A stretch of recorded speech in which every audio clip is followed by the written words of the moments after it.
The image is by documentary accuracy, but it is the aura of melancholy witness that marks them as the work of Seán Hillen.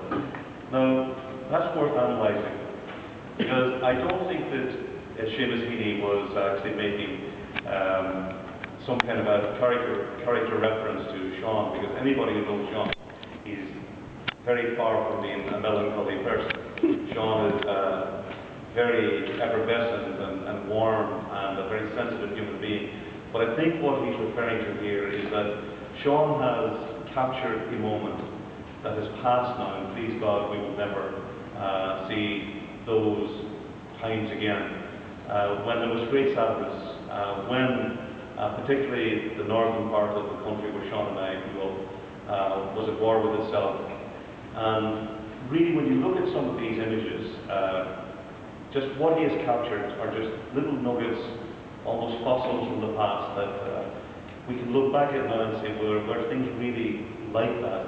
And there's two images inside that I'd love to draw your attention to, because not only does photography have the ability to help us see the past, but they also evoke memories. There's one of an old lady walking past a cinema, and the cinema has been burnt out and is looking quite derelict, but it reminds me of part of the humour of Derry. There's a story told of an old woman one day at the height of the Troubles, was carrying her shopping bags when suddenly there was a huge rumble, and she put her bags down and she turned to a couple of young lads and said, tell me, sons, was that a bomb or was it thunder? And the boys wanted to show off their knowledge. They said, oh, that was a bomb, missus. And it is said she picked up her bags and said, thanks be to God, because I'm terrified of thunder. And that kind of reminds me of that. But the photograph beside it is quite an iconic image, and I'm glad to see it here actually as a postcard as well. And it evoked a memory that I had forgotten about. It's of the soldier standing on the right of the image. And I was a witness to Bloody Sunday, and so you can imagine the anger in our community, particularly in Craigin, as we were growing up in the days after Bloody Sunday. And then later that year we had Operation Motorman, when there were more troops sent in to take down the no-go areas of West Belfast and Derry that were used in the Falklands War. And so our estates became quite militarised. And I remember one night the army came in to raid a house in our street, and they put a cordon around. And I would have been 16 at the time, and I would have been into throwing stones and so on, but I was captured inside, so I couldn't throw stones. But I remember standing, and there was a soldier who looked like this.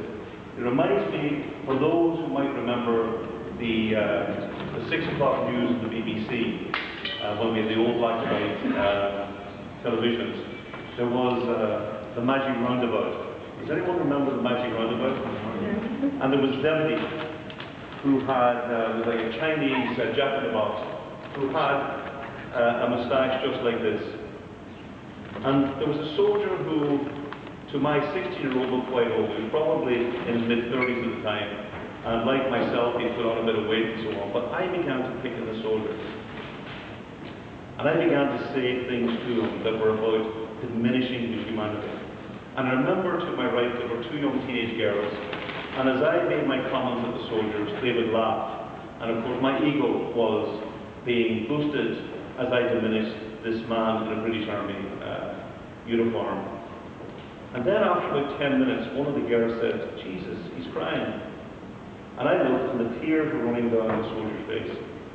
And if he'd run at me, and if he'd hit me with a punch, I could have dealt with it. But the fact that I was a boy, and I had reduced a man to tears, I cannot describe the feeling. I went home feeling utterly disgusted with myself. But it didn't end there. About a week later, I was studying A-level art at the Strand Technical College, which was down in the valley towards the Foyle. And after my classes, I was making my way back up into the Craig, and I was going through Grove Park, and I had to pass a British Army Singer. And as I passed it, and I was trying to get past as quickly as possible, from behind me I heard the English accent, "Hey mate." And to us we had this enormous resentment because it was a bit like South Africa, where you didn't go out without your pass. You always had to have identification because you were going to be stopped by the army. And I assumed that's what it was. And I turned around with resentment. And facing me was the soldier that I'd made cry. Because there he was, with the Zebedee moustache, as I call it. And he held my gaze for about 20 seconds. And I was now in his control. And I remember he smiled at me and he waved. And I never stopped to get to know him or to argue my point. I turned around and tried to get away from him as quickly as possible. But I never forgot that soldier, because I know what he was trying to communicate with me, and was simply, I understand your hatred towards me, but I want you to understand I don't want to be here. And I never forgot that soldier. And I can remember praying that he would survive and be returned safely to his family. And that's what I love about this exhibition, because I think that there are nuggets of humanity all through them. Little moments that capture these intense experiences that we had, which people in the South will never understand. Sometimes we felt abandoned. Sometimes we felt that the North was a million miles away. So it's just great that the National Library has actually acquired this. Because it is a time that we remember with great sadness. Some memories we have of great joy. But there are moments that must never be forgotten. And thankfully, in the words of Phil Coulter's famous song, "The Town I Love So Well," his prayer is being answered now, and that is, we are now facing a bright, brand new day. And so, congratulations, Seán, to a wonderful exhibition. It took balls for some of the places you went to take photographs. And people have to understand that as well, because in some ways you were entering the lion's den.